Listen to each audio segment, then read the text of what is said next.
ของการซักน้ำโลหะข้อหนึ่งนิยามการซักน้ำโลหะข้อสองชนิดของการซักน้ำข้อสามปัจจัยที่มีผลต่อการซักน้ำข้อสี่การต่อวงจรของตัวซักน้ำ เนี่ยการทำงานโลหะเป็นอุปกรณ์ที่ใช้ในการกระตุ้นสนามแม่เหล็กซึ่งเดินทางขึ้นมาจากเส้นลวดที่ถือห่ออยู่ทางกลางเป็นวงมุ่นตัวสี่วัดแมนยิงใส่รับการ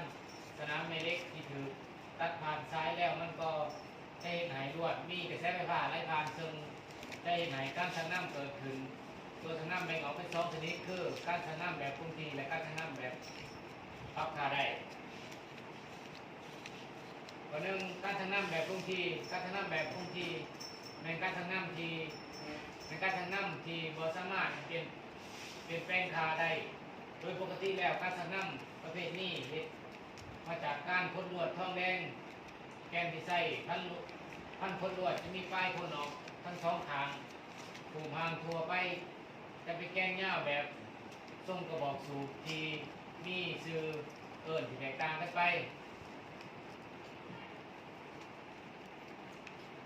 สองการทางน้ำแบบปรับค่าได้การทางน้ำแบบปรับค่าได้แม่นนิ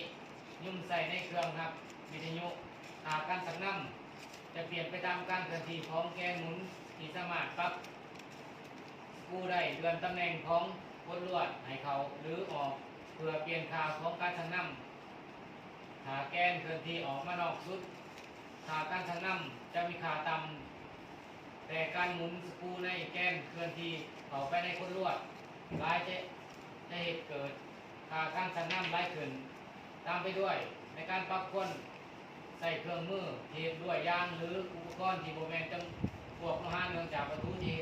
มาจากโลหะจะไปรบกวนการเกิดสนามแม่เหล็กและมีผลต่อการทางน้ำได้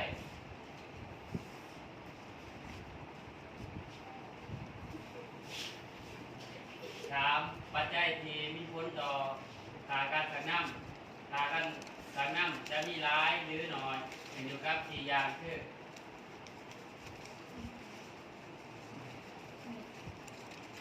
พื้นที่หน้าตัดจำนวนหอบของคนลวดวัตถุที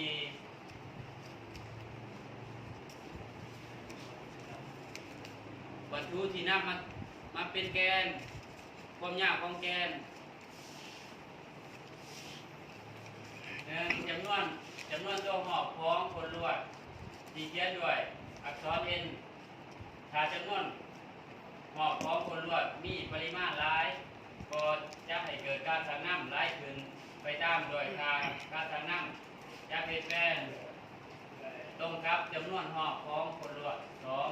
2วัตถุที่นำมาเหตุเป็นแกนแทนด้วยสัญลักษณ์ U วัตถุที่นำมาเหตุเป็นแกนมีหลายชนิดเช่นอากาศเล็กโคบอลเป็นต้นแต่ละชนิดมีคุณสมบัติในการเพิ่มความเข็มในสนามแม่เหล็กที่เรียกว่าความฉับซึ้งแต่การกันในกรณีที่มีความฉับซึ้งหลายก็จะเห็นให้เกิดการสักน้ำหลายการสักน้ำจะเปลี่ยนแปลงการสักน้ำจะเปลี่ยนแปลงตรงกับความฉับซึ้งของแกน3พื้นที่หน้าตัดของแกนเขียนแทนด้วยสัญลักษณ์ A ถ้าพื้นที่ของแกนมีปริมาณหลายก็จะให้เกิดค่าการซักน้ำหลายค่าการซักน้ำจะเปลี่ยนแปลงตรงกับพื้นที่ของแกน4ความยาวของแกนเขียนแทนด้วยอักษร L ถ้าความยาวของแกนมีปริมาณหลายก็จะให้เกิดค่าการซักน้ำน้อยค่าการซักน้ำจะแปรผันกับความยาวของแกนจากปัจจัยทั้ง4ที่ได้กล่าวมาข้างตรงนี้สามารถหาค่าการซักน้ำได้ดังสมบูรณ์รูปนี้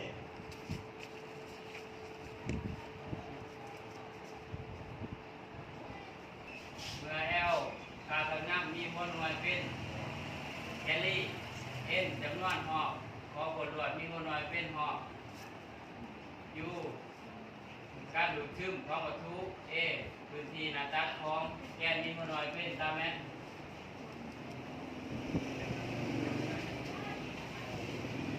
L ความยาวของแกนมีมวลหน่วยเป็นแมนตัวนั้นอันนั้นมุ้ยเลยนะจริงเพราะว่า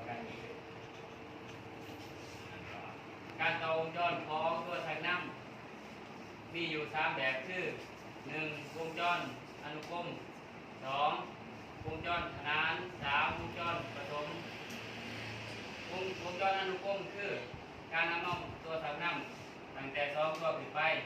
มาต่อเป็นอนุกรมหรืออันดับกันต่อลักษณะเป็นการเพิ่มความยาวให้ผลรวดมีผลเฮ็ดให้ค่าความถังน้ำมวมเพิ่มขึ้นค่าความถังน้ำมวมหาได้จากสูตร L ที่เท่า L 1บวก L 2 L 3บวก L n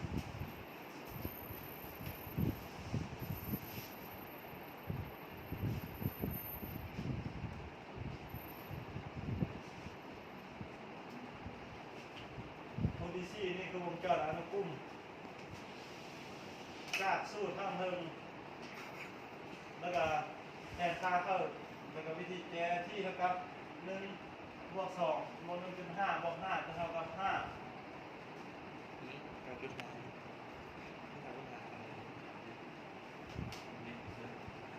นะ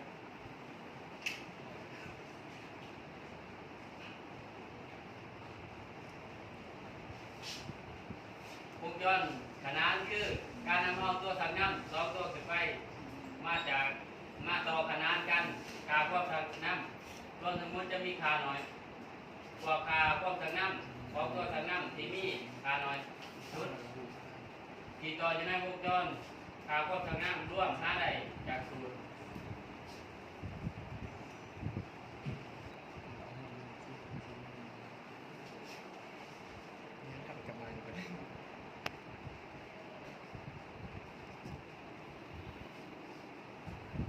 นี่คือวงจรขนาด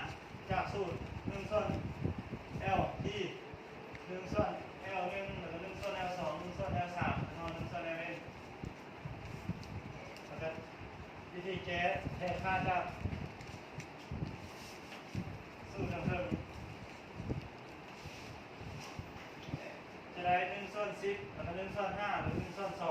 2เราจะเอามาบวกเข้ากันเลยเป็น1บวก2บวก5ส่วน10เท่ากับ 1.25 เมตรเฮิรตซ์